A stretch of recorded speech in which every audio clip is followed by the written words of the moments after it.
Welcome back to another episode of Lost in the Farmer's Market Garden Life, where today we're talking about this specimen here, this lovely thing with some minor amounts of battle damage. Its scientific name is Crytomium falcatum. Its specific variety is Rochfordii. It is commonly known as a Japanese Holly Fern. It is in the family Dryopteridaceae, which is the wood fern family, which means it is a true, actual fern. I know that's a weird set of adjectives, but the problem is that a lot of things in the plant trade are called fern this or fern that, and they're not ferns. There are also there's a type of weed that is a vining plant that is called something like Japanese wood fern, and it's not an actual fern. It just has fern-like leaves. Case in point, fern leaf dill. To someone who didn't know any better, they might think it's a fern relative. Obviously, it's not. Dill is an Umbrelliferaceae, or Apiaceae, which is the carrot family, but you never know, and that's why common names sometimes can be quite dangerous. That's why I insist on using the Latin, even if it is a monster to pronounce. And you have no idea how many outtakes there were for this family name. It's just the assemblage of the letters and how they're assembled messes me up every time, almost. But anyway, Crytomium comes from the word Crytoma, Kyrtoma, which means convexity or a bulge.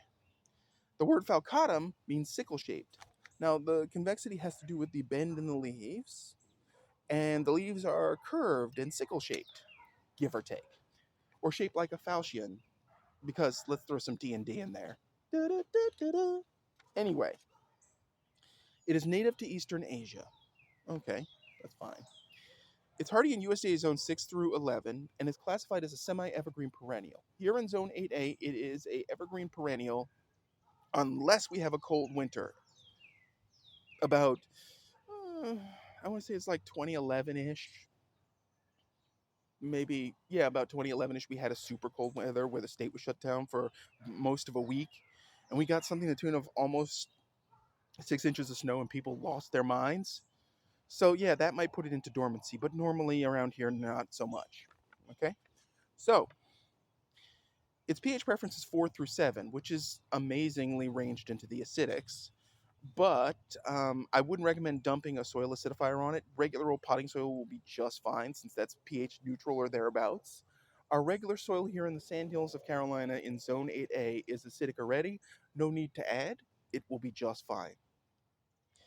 Now, the soil should be moist but not wet, and not necessarily bone dry as in drought, unless, of course, you're actually suffering a drought. I would recommend supplementing with irrigation.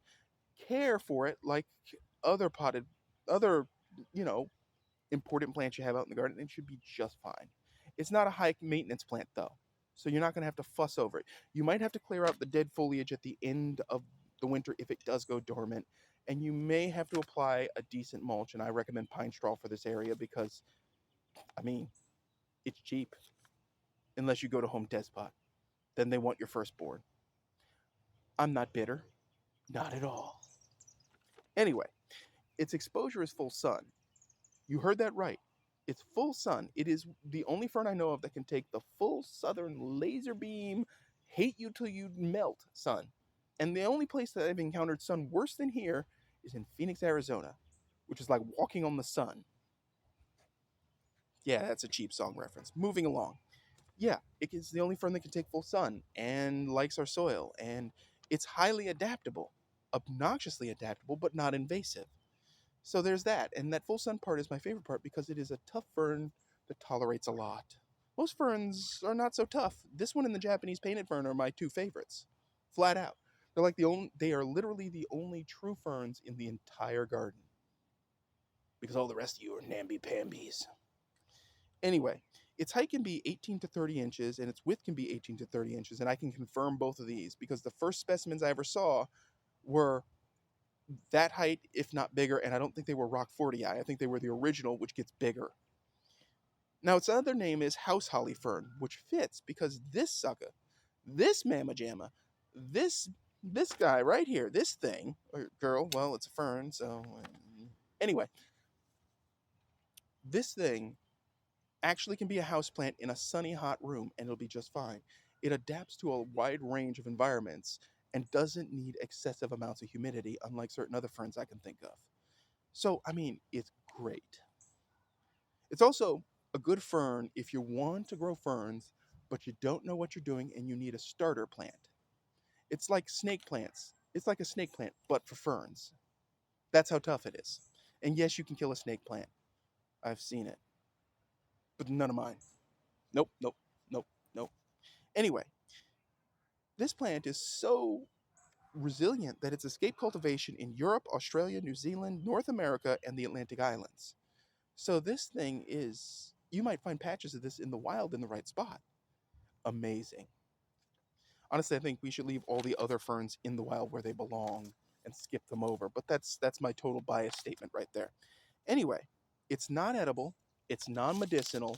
So I mean, you can't win them all. But for as far as tough foliage plants that take full sun, win-win.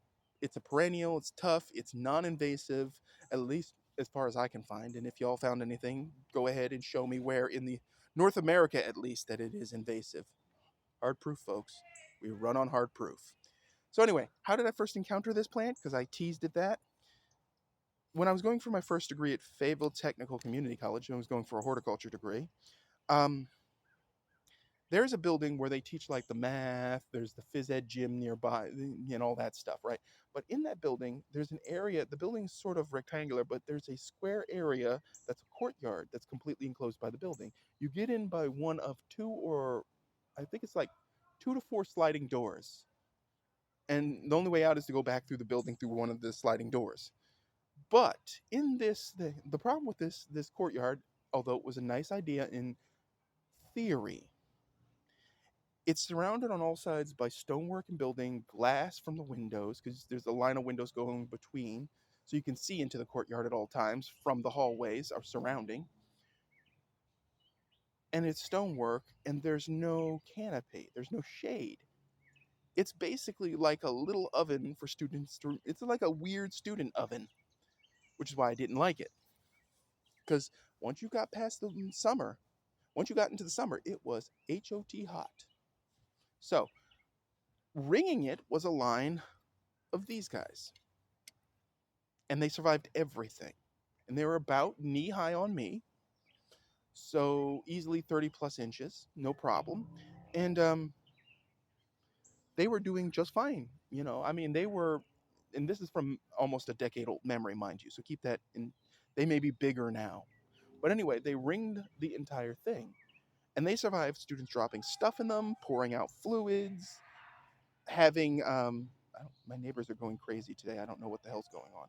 But anyway, putting out cigarettes in them, having stuff thrown at them, and they were just fine. And so I went to try to ID them, and it took me a while to figure out what they were. But once I did, I said, okay, this is going in the garden plan, but not until I've reached this point. Well, we reached that point, and this is the specimen plant. And here it is. It's going to go in the ground this year. Usually the plants that I review that are in pots go in the ground after they're covered in this show. So in case you're wondering, this stuff, this schmutz down here, that is from when I got this plant. It was terribly root bound. Criminally so. And so I forgot to water it for a day or two and it got a little crunchy. But it's fine now. This is all the new growth. It's in regular potting soil. And see that stuff in the pot there?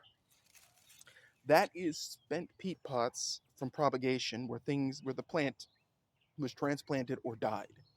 The soil is always thrown in the composter if it dies. But the peat pot is peeled carefully off and shredded up and used as compost. Is used as low-grade mulch for potted plants. It helps a lot. It reduces watering, it adds some soil compounds, it keeps the weeds out, which is really important. But anyway, that's regular potting soil in there. It's nothing fancy. The same potting soil I use in everything else, so it's fine. And that's it. It's received some doses of fertilizer and regular irrigation, and it's doing just fine. So, that's holly ferns in a nutshell. Now, if you've grown holly ferns, I'd like to hear from you. If you have any thoughts about growing them, you've grown them, you like them, you don't like them, go ahead and put them in the comments section. If you like this video, please hit like. If you haven't already, please subscribe. It helps the channel. We're trying to grow us a movement. Additionally, our neighbors are yowling for some reason. I have no idea what's going on out there. Crazy pills. But anyway, so beyond that, the Forge blog is on hiatus until January of next year because I'm working on other projects like trying to do third edition of the book. And beyond that, as always, folks, keep them growing. I do recommend Japanese Holly Ferns, and that's all I have for you. Thanks for watching.